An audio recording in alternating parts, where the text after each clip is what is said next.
بسم اللہ الرحمن الرحیم نحمدہ ونصلی علی رسولہ الکریم۔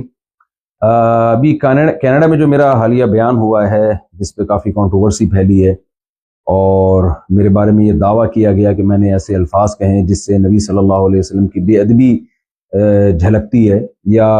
اس میں گستاخی کا پہلو نکلتا ہے، یہ دعویٰ کیا گیا۔ تو دیکھیں، کوئی بھی مسلمان نبی صلی اللہ علیہ وسلم کی گستاخی کا، بے ادبی کا تصور بھی نہیں کر سکتا، اور میرا تو مقصد ہی دین کی دعوت کے لیے یہ جو میرے اسفار ہو رہے ہیں یہ تو نبی صلی اللہ علیہ وسلم کی تعظیم کو بیان کرنے کے لیے اور قرآن مجید کی صداقت کو بیان کرنے کے لیے، اور یہ جو میرا بیان ہو رہا تھا یہ تو تھا ہی، جو لوگ میرے بیان میں بیٹھے ہوئے تھے وہ اس پر گواہ ہیں، یہ پورا بیان ہی نبی صلی اللہ علیہ وسلم کی تعظیم، آپ کی حقانیت اور قرآن کی حقانیت کو بیان کرنے کے لیے تھا۔ لیکن میرے ہی بعض اکابر کو کچھ تحفظات ہیں کہ مجھ سے اس ٹاپک کو بیان کرنے میں، نیت اگرچہ میری ٹھیک تھی لیکن اس ٹاپک کو بیان کرنے میں الفاظ کی سلیکشن میں بے احتیاطی ہوئی ہے، تو میں اپنے ان الفاظ سے رجوع کرتا ہوں۔ مجھ سے بے احتیاطی ہوئی ہے تو میں رجوع کرتا ہوں اپنے ان الفاظ سے۔ جن لوگوں کا یہ خیال ہے کہ میری وجہ سے ان کو تکلیف ہوئی ہے تو میں ان لوگوں سے معذرت بھی کرتا ہوں، اللہ تعالیٰ سے توبہ بھی کرتا ہوں،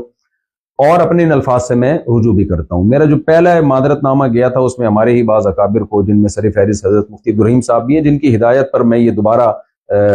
معذرت نامہ ریکارڈ کروا رہا ہوں،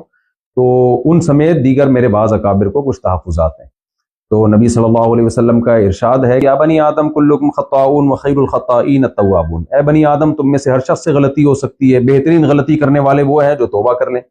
اور توبہ کے تین ہی ارکان ہوتے ہیں کہ عوام سے معذرت کر لی جائے، اللہ تعالیٰ سے توبہ کر لی جائے، اور اپنی غلطی سے رجوع کر لیا جائے، اپنے الفاظ سے رجوع کر لیا جائے۔ تو میں سمجھتا ہوں کہ توبہ کے تینوں ارکان اسی طرح پورے ہوتے ہیں۔ تو اگر میرے پچھلے کلپ سے کسی کو اطمینان نہیں ہوا تھا تو میرا خیال ہے میرے اس کلپ کے بعد اب اطمینان ہو جانا چاہیے۔ اللہ تعالیٰ ہمارے دل میں نبی صلی اللہ علیہ وسلم کی عظمت کو قائم رکھے